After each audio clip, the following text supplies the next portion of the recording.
Hi everyone, I'm Melissa Reeve, author of the upcoming book, Hyperadaptive. I want to talk today about a conversation I have with leaders almost every single day. It goes something like this. Melissa, we just invested 6 figures in a new AI platform, and my CFO is emailing me every other day asking for the ROI report. The problem is this, that my team is actually slower now than they were before. What am I supposed to tell him? So if that feels familiar, you aren't alone. You're in what I call ROI conundrum. And the secret is that you're measuring the wrong thing. When you introduce a powerful new capability like AI, you don't get a straight line of productivity improvement.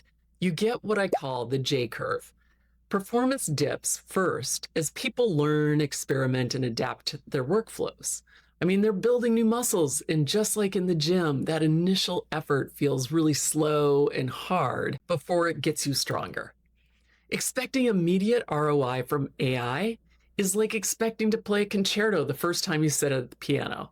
It just isn't going to happen. And this is a core lesson from Clayton Christensen's work on disruptive innovation. He showed that great companies often fail because they dismiss new technologies that don't perform well on their existing metrics. They measure the first digital cameras by film quality, or the first electric cars by range. They miss the new capabilities being born. In stage 1 of becoming hyperadaptive, the foundation demonstrates you need a different kind of scorecard.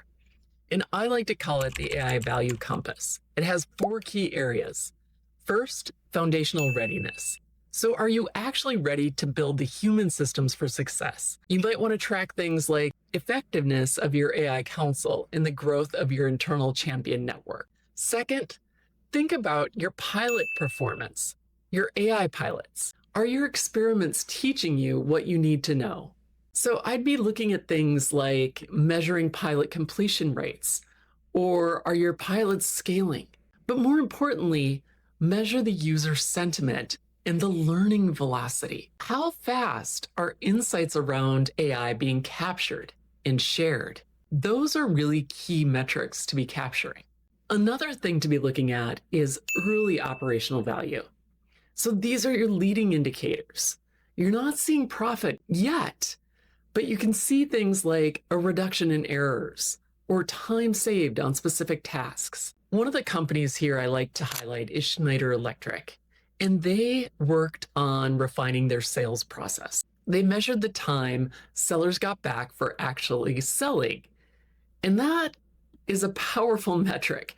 They were spending a lot of time toggling in between screens, and when AI allowed customer information to flow in between screens, they spent less time on administrative work and more time actually selling. So the last metric I'd like you to be thinking about is what I call the hyperadaptive evolution.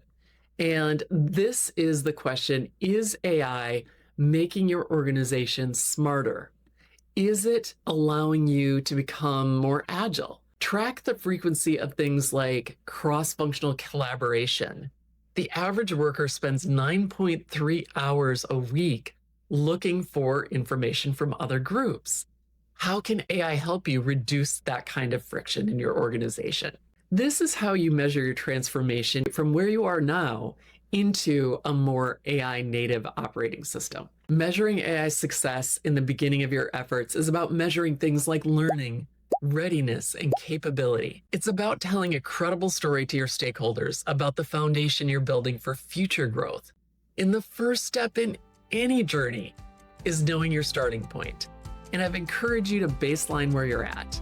To that end, I've developed a free AI readiness discovery tool that can help you assess where your organization is today and what your next steps should be. You can access it at hyperadaptive.solutions/discover to take that assessment and get your personalized report.